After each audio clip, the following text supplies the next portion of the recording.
जय मसीह to Babu, Aruna and family. आज मैं आप सबको अपनी गवाही देना चाहती हूँ। जो आप लोग सोचते होंगे कि मैं इतने बड़े देश में इतने दूर कैसे आई और कौन है जो जिसने मुझे यहाँ तक पहुँचाया है। इसलिए मैं आप सबको ये बताना चाहती हूँ। मुझे बहुत खुशी है कि प्रभु ने मुझे ये मौका दिया कि मैं अपनी गवाही आप लोगों से शेयर कर सकूं। मैं जब 2000 में मैंने अपनी पढ़ाई पूरी करी और उस समय जब मैंने 11th एंड 12th किया तब मैंने ट्रैवल एंड टूरिज़म में पढ़ाई की थी। ये 98 की बात है और उस समय मैंने अपनी पढ़ाई पूरी करी और इस डिप्लोमा के साथ मुझे एक जॉब का ऑफ़र आया और वो है travel and tourism Sindh orient tour के ओर से, जो 7 दिन की ये कोर्स था और इसके लिए मुझे मुंबई जाना पड़ा। और मैं और पापा दोनों भी मुंबई गए और मैं वहाँ पे 7 दिन तक ये कोर्स करी और वापस आई। और जब मैं वापस आई तो मुझे तुरंत इसमें जॉब मिला और मैं 3 महीने तक जॉब करती रही। पर मेरे साथ बहुत बड़ी ट्रेजेडी हुई ये जॉब के समय। जब मैं जॉब कर रही थी तो मेरा जो बॉस था वो मेरे साथ बहुत रूड वे से बिहेव करता था, चिल्लाता था और अजीब सा व्यवहार वो मेरे साथ करता था। तो मैं बहुत उदास और मैं हर रोज़ रोती थी। ये चीज़ पापा ने तो ना देखी पर मम्मा ने देखी कि मैं उदास दिख रही हूँ और मैं स्माइल नहीं कर रही हूँ, मैं रो रही हूँ, क्या बात है। मम्मा बहुत पूछने लगी क्या बात है। तब मैंने उनको बताया कि जॉब पर बॉस ऐसे ऐसे मेरे साथ करते हैं और वो बहुत रूड है मेरे साथ। तब मम्मा ने मुझको ये बताया कि तुम जॉब छोड़ दो। पर पापा कहने लगे कि नहीं, जॉब करो क्योंकि वो बॉस बहुत जल्दी अमेरिका जाने वाला है। तो मैंने सोचा ठीक है, पर मैं किसी तरह सहती हुई वो जॉब पे जाती थी। पर एक दिन आया, मैंने सोच लिया कि नहीं, मुझसे नहीं होगा और मैंने वो जॉब छोड़ दिया। और जब मैंने जॉब छोड़ दिया तो मेरे चाचा चाची के परिवार और सब जन मेरे पे हंसने लगे और कहने लगे कि बस इतनी सी बात में तुम हार गई, और मेरी हंसी उड़ाने लगे। लोग बहुत खानापुसी करने लगे थे। तब मैं बहुत उदास थी। तब एक दिन मम्मा पापा ने कहा कि हम लोग चाचा के यहाँ जा रहे हैं, तो तुम चलोगी क्या साथ में। तो मैंने कहा नहीं। तब मम्मा पापा और सब चले गए, मैं अकेली घर पे थी। मैंने अपने दरवाज़े को, खिड़की को सब बंद किया और मैंने घुटने के ऊपर टेक कर प्रार्थना करी।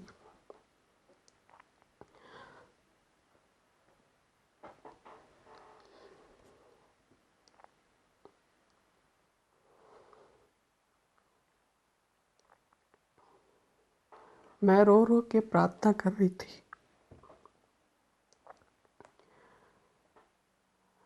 कि प्रभु तेरी क्या इच्छा है, मेरे साथ ऐसा क्यों हुआ।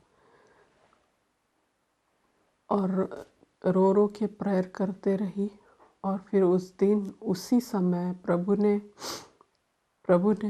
प्लान किया। उसी समय प्रभु ने मुझे वचन दिया।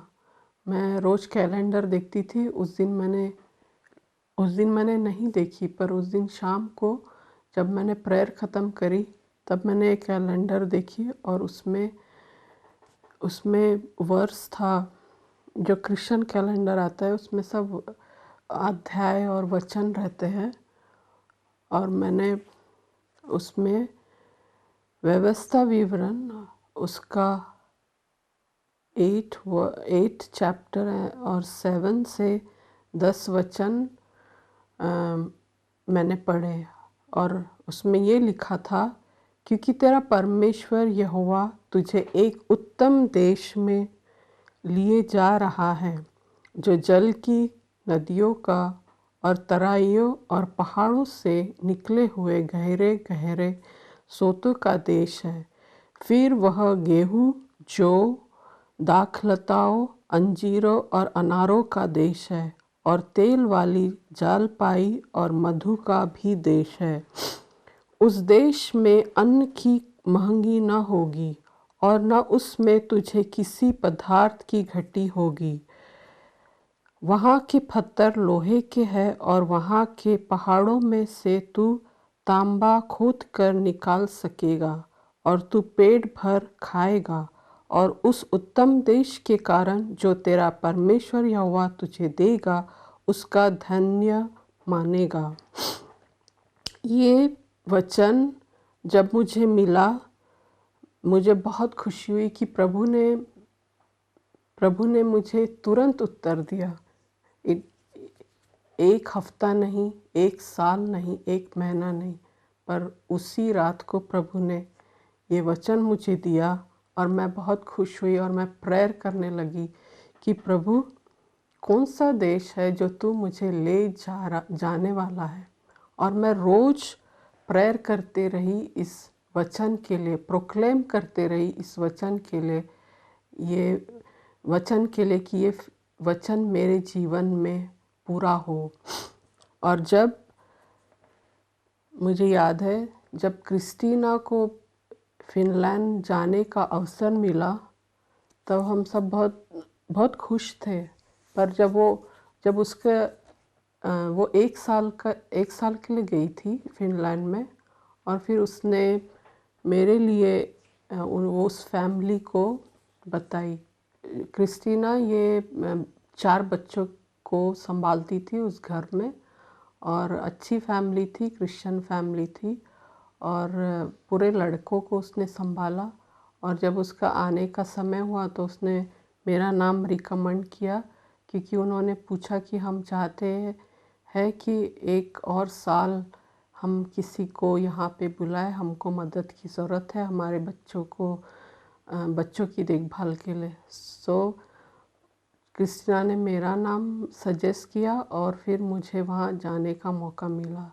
और जब मुझे वहाँ जाने का मौका मिला तो मुझे लगा ये वही देश है जो मुझसे बातें किया था, प्रभु ने मुझसे बातें किया था। जब मैं वहाँ पे थी तब वहाँ पे मुझे एक जगह पे बोलने के लिए बुलाए थे और उन्होंने कहा कि तुम्हारे पास कुछ है क्या बोलने को। तो मैंने कहा हाँ, मेरे पास गवाही है और मैंने अपनी गवाही वहाँ पे दी और ये वचन उनके सामने पढ़े, जो वचन व्यवस्था विवरण जो देश के बारे में था। पर वहाँ के लोगों ने मेरे पास आए और कहने लगे कि ये देश नहीं है जो तुम पढ़ रही थी। हमारे देश में कोई पहाड़ नहीं है और ना ही जो कुछ भी तुमने पढ़ा वो ये देश नहीं है। तो मैं उदास हो गई। मैंने ये देश नहीं है तो फिर मैं यहाँ पे क्यों आई हूँ। और जब मैं उदास हो गई पर प्रेयर करने लगी कि प्रभु सब लोग बोल रहे कि ये वो देश नहीं है, तो फिर कौन से देश में तू मुझे लेके जाने वाला है। तब प्रेयर करने लगी मैं और मेरे रहने का वहाँ आखिरी दिन आ गया। मेरे थोड़े समर जुलाई में होता है यहाँ पे, तो जुलाई में मेरा आखिरी दिन आ रहा था क्योंकि अगस्त में मुझे वापस जाना था।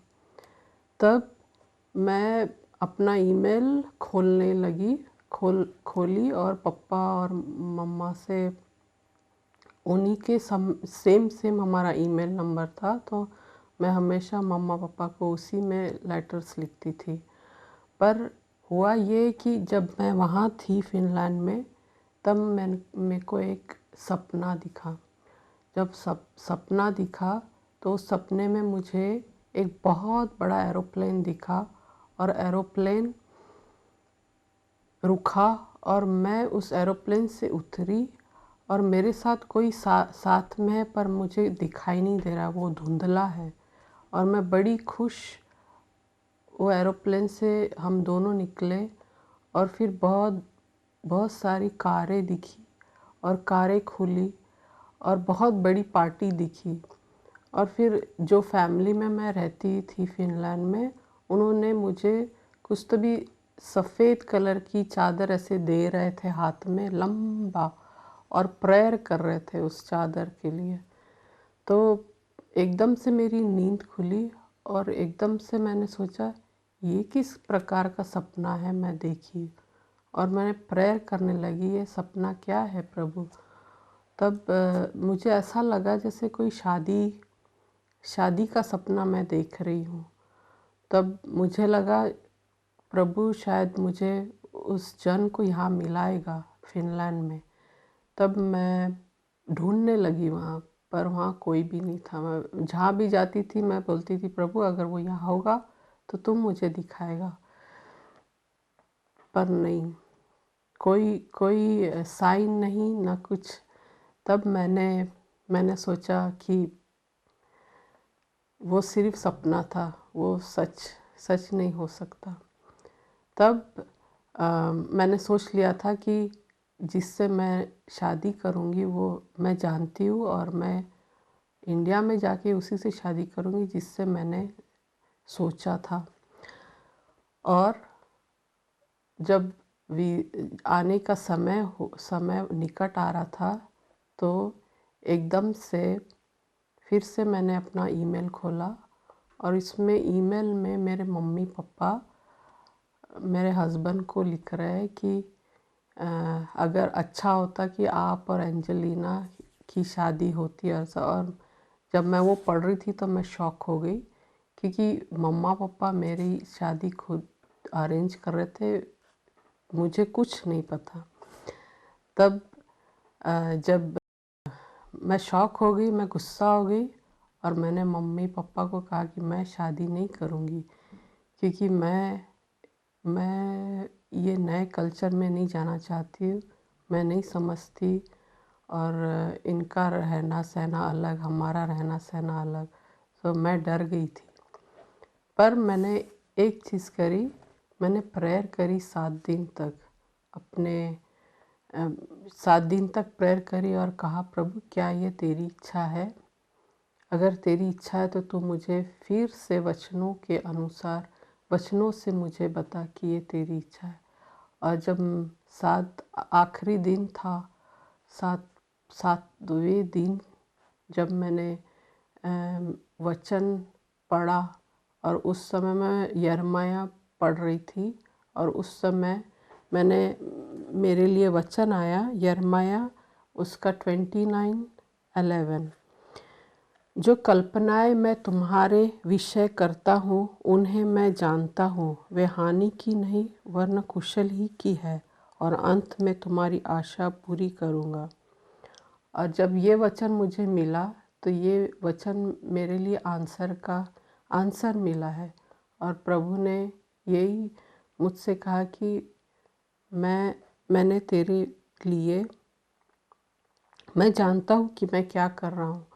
और जब प्रभु ने ये वचन दिया तो मैंने हाँ कर दी शादी के लिए।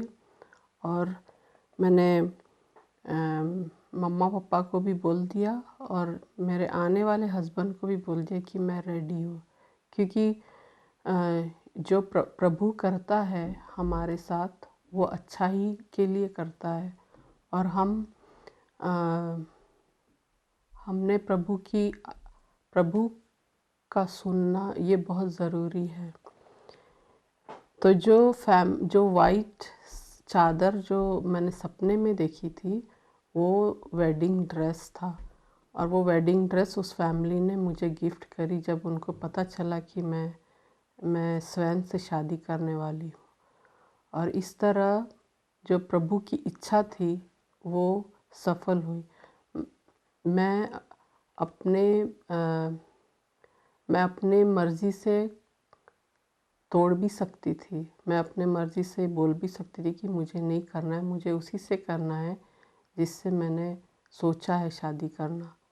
पर प्रभु ने अपना प्लान मेरे ऊपर डाला और मैंने प्रभु की इच्छा को अपने जीवन में पूरा किया, और उसी की इच्छा से आज मैं यहाँ पे हूँ।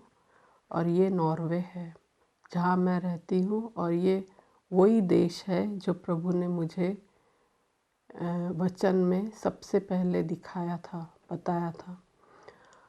और मैं आज आप लोगों को यही एनकरेज करती हूँ, अगर आप अपने जीवन में उदास हो, अपने जीवन में असफलता महसूस कर रहे हो, तो आप घुटने टेको और प्रभु यीशु मसीह से मांगो कि प्रभु क्या इच्छा है तेरी, मैं करूँ तेरे लिए।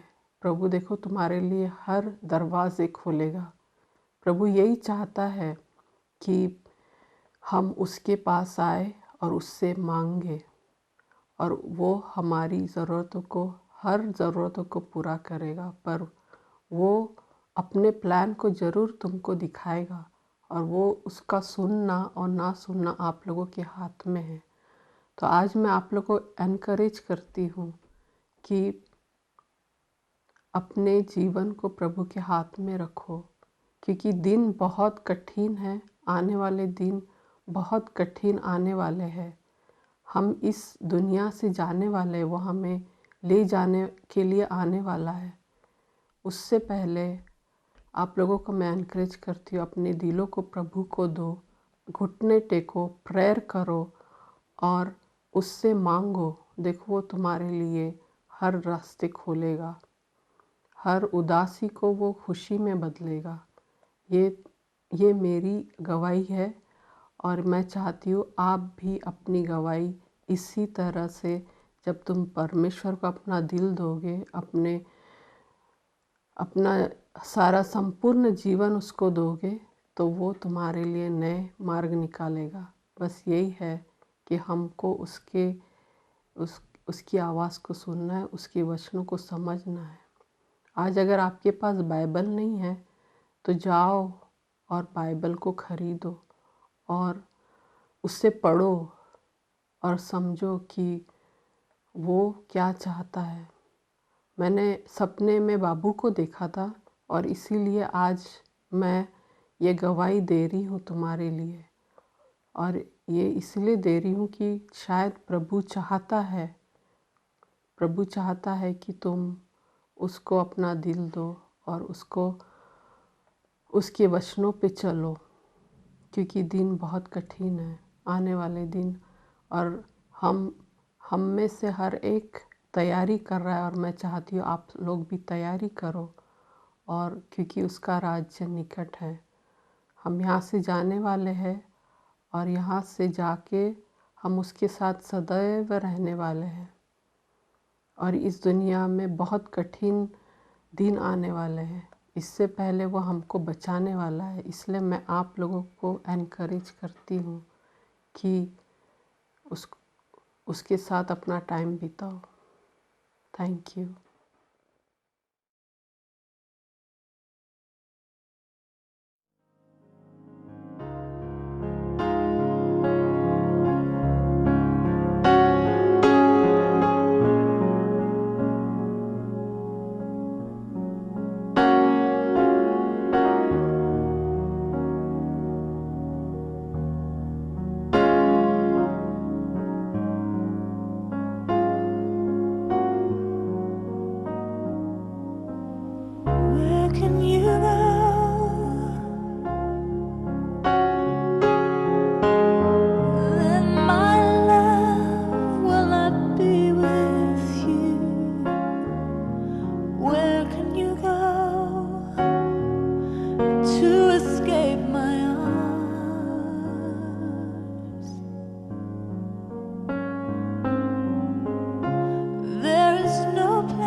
हम सब मिलकर प्रभु ने सिखाई हुई प्रार्थना कहेंगे और उसके बाद पास्टर पंचू के द्वारा आशीष वचन लेंगे। हे हमारे पिता, तू जो स्वर्ग में है, तेरा नाम पवित्र माना जाए।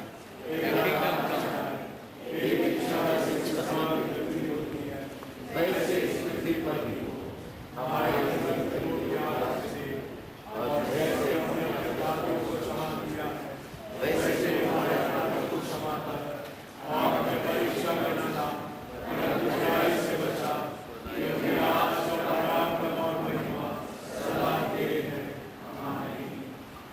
प्रभु यीशु मसीह का अनुग्रह, परमेश्वर पिता का प्रेम और पवित्र आत्मा की सहभागिता और सामर्थ आप सबों के साथ में हो गई। आमीन। प्रभु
चावल डालने जाएंगे आप में।